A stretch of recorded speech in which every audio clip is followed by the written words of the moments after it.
Welcome, Sunrise family, to the Bridge Online, a place for 5th and 6th graders to hang out, have fun, and learn about Jesus. This week, we're talking about when you are waiting, remember what's true. And here's the point. There are times in our lives that we find ourselves waiting, and when we are waiting, instead of keeping to the positive and keeping focused on what's true in our lives, we let our mind drift. And we start thinking about all these crazy, impossible things that only make us miserable. But if we keep focused on the truth, we'll never fall to despair. So, when you're waiting, remember what's true. Enjoy the lesson.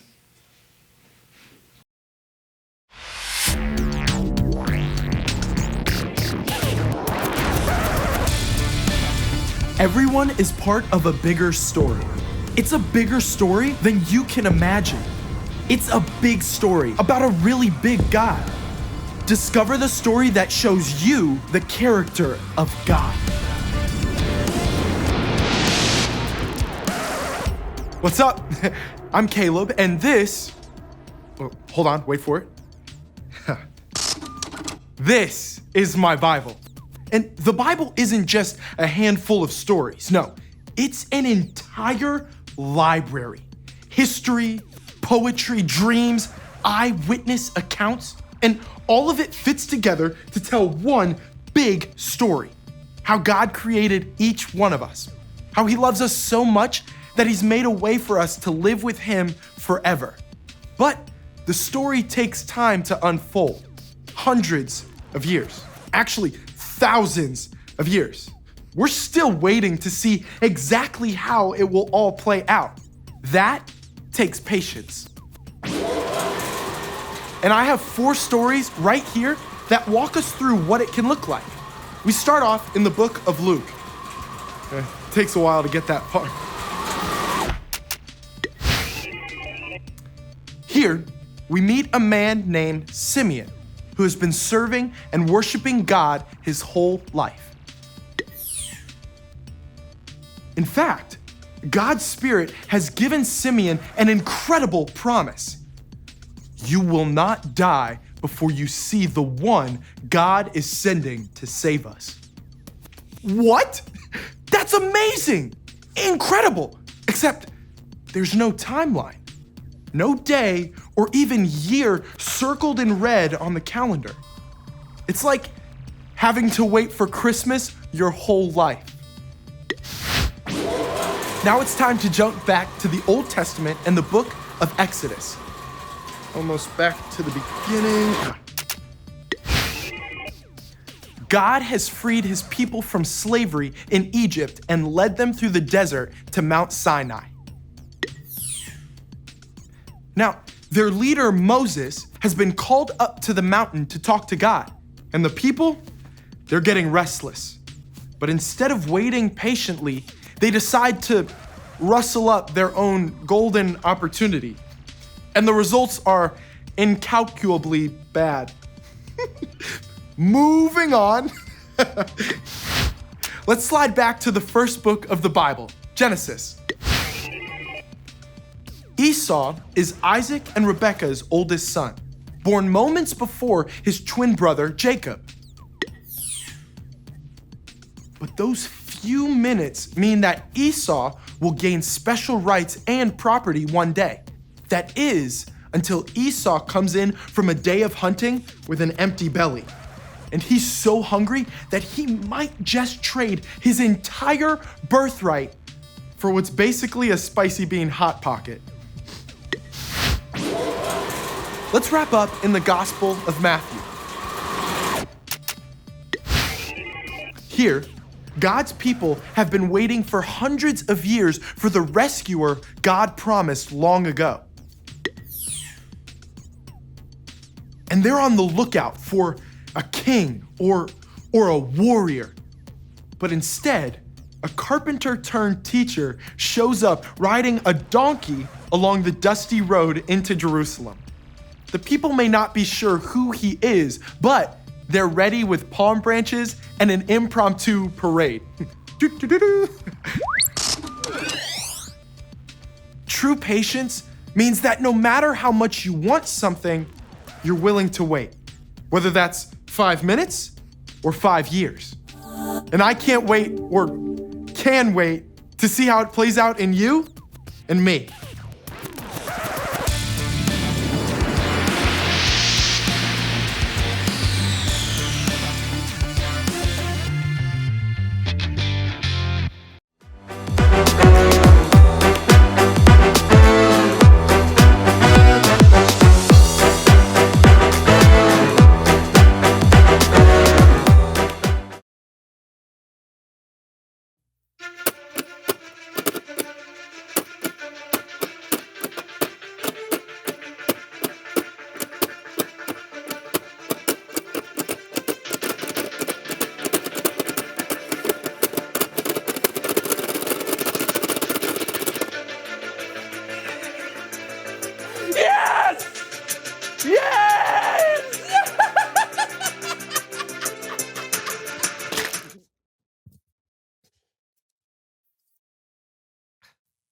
I win!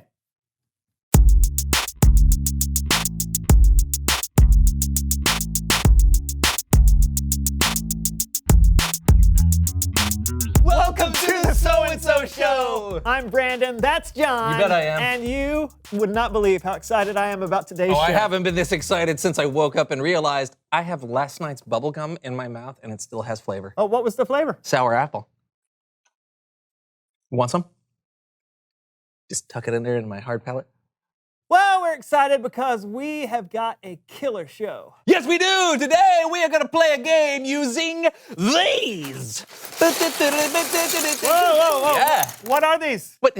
Robot parts. We're building robots today. Awesome. Do you know how to build a robot? No, I don't have the first clue, but I thought we could use a robot expert on the show to help us out. So I made a few calls. Everyone I talked to recommended the same person. She's been building robots for half her life. She's won all kinds of awards. If anyone can help us build a robot, it is her. Well, now I am excited. Who is this robot expert? Let's meet her together, shall we? Please welcome someone who knows stuff!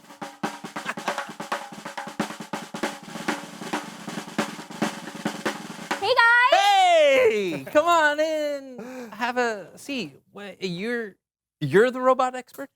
Been building them for half my life, And how long would that be? since I was 6. Oh. Will tell us who you are and what you know. My name's Mishka, and I'm a 17-time robotics competition grand champion. What? That is amazing and also convenient because John and I need help building a robot for a game we're going to play. Do you mind helping? Not at all. All right. Okay, as you can see, we got all the parts right here. We just don't know where to start. Okay. Why don't we start with separating out what you've got so we know what we're working with? Cool. Brandon, you grab the geared motors. John, you grab the ADT gears and the worm gears, and I'll separate out the sprockets and the rest of the parts. Go. I'm sorry. We don't know what any of this stuff is. Yeah. Is this a wormy gear? No, that's a wheel. A motor. Okay. A gasket. Okay. Oh. What is this? Einstein, Bose, Newton, Curry, McGuire. That would be a toothpick. Oh. You know what? Forget sorting the parts. I can walk you through the build. Let's start with putting the short axle into the geared motor. Then we insert the anchor pins through the 11-hole rod into the 3-hole dual rod. Then those attach to the top of the geared motor. Is this it? Einstein, Bose, Newton, Curry, McGuire. Are those other parts you just mentioned in here too? No, they're Einstein, Bose, Newton, Curry, MacGyver. They're famous physicists. Oh. Yeah, it's a little thing I do when I get impatient or frustrated. Some people count to 5, others take 3 deep breaths. I name physicists. Oh. It works for me. Oh, I'm sorry that we're frustrating you. We've just never built a robot before, so. Oh, I totally understand. I just get impatient sometimes when people don't understand things as fast as I do. Oh, I totally get that. It's like me trying to tell my dad how to program the VCR. What's a VCR? What's a VCR? What's a VCR? Einstein knows, Fig Newton sprees, Magnum PI. Yeah, hey, that works. How about this? I'll just build the robots for you so you can play your game. Oh, love deal. that idea. Go for it. Yeah. Several minutes later. There you go. Oh. Whoa. Oh, look at that. These are amazing. Thank you. Oh, no. Thank you. And thank you for having so much patience with us. No problem. It's time to play. Robot Rumble!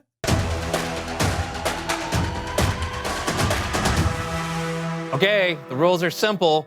Brandon's trying to knock my robot off the desk, and I'm trying to do the same to his robot. Whoever does it wins. You ready?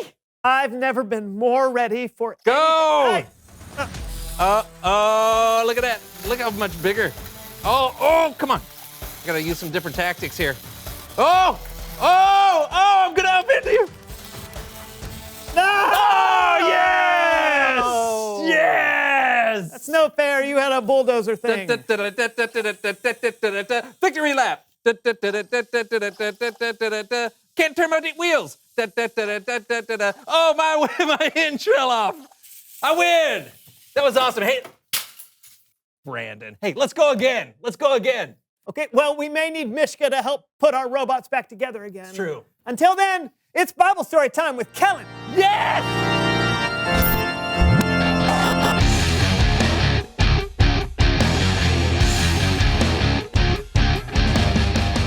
Hey guys, cool robots. Did you build those? No, Okay. we really didn't have the patience for it, so our friend Mishka built them for us. What have you got for us today? I have something fun, and it's all about patience. Perfect. Take it away.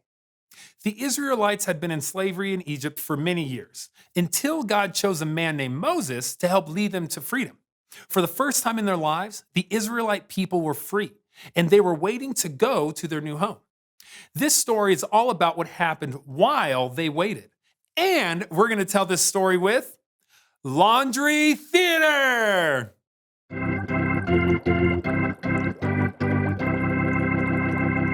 Moses climbed up Mount Sinai to talk to God, leaving the people alone at the bottom of the mountain.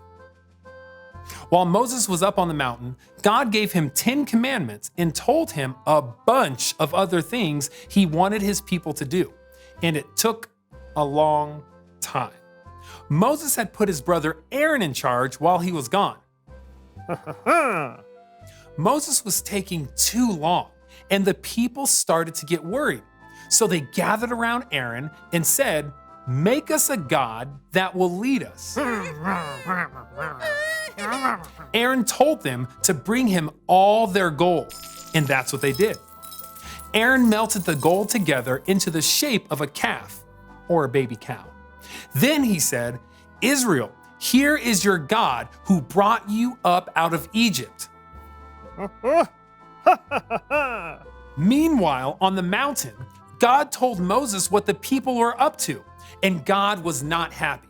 Moses came down the mountain carrying the 10 commandments on 2 stone tablets. As Moses approached the camp, he saw the golden calf. He saw the people dancing and worshiping it. He was very angry. Moses threw the tablets on the ground and they broke into pieces. He took the calf the people had made and burned it in the fire. Then Moses ground the calf into a powder, scattered it all over the water, and made the people drink it. The end. What a story! The ending is a little dark. That's true. But impatience has consequences, right?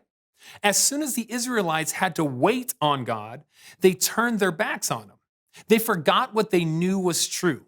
They forgot how God loved them so very much and had rescued them from slavery. They forgot about the miracles and how God had provided for them. You know, I think I forget about what God can do sometimes when I'm impatient. Oh, me too. Hey, we all do. When things are tough and they're taking way too long to get better, it's like we forget everything we know about God. We should be consistently reminding ourselves of how good and how powerful God really is. Wow, good stuff. And thank you, Kellen. You're welcome. I'll see you guys later. No, Kellen's right, you know. Well, that's usually the case. Yeah. Anytime I'm impatient, I'm always thinking, this will never get better. It's going to be this way forever. The microwave will never stop counting down. Just have to change what I think about. I think you're on the right track there, buddy. Reveal the question! What can you think about when it's hard to wait? Oh. Like Mishka today, she thinks about famous physicists when she's feeling impatient. You can also count to 10 or take deep breaths. Oh, you can recite a Bible verse in your head or say it out loud. I like Psalm 27:14. Wait for the Lord, be strong and don't lose hope. Wait for the Lord. What about you? What do you think about when it's hard to wait? Yeah, talk about it together. And we'll see you next time on the So and So Show. Bye! I'm gonna get you.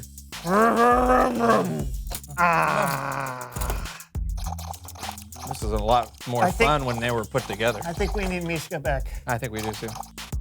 Ah! Oh! Ah! You're going down, buddy. We're not going anywhere. I know. I just broke the remote. Hey. Tread lightly. Yeah.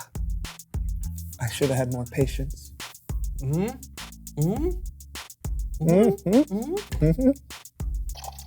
Oh, excuse me.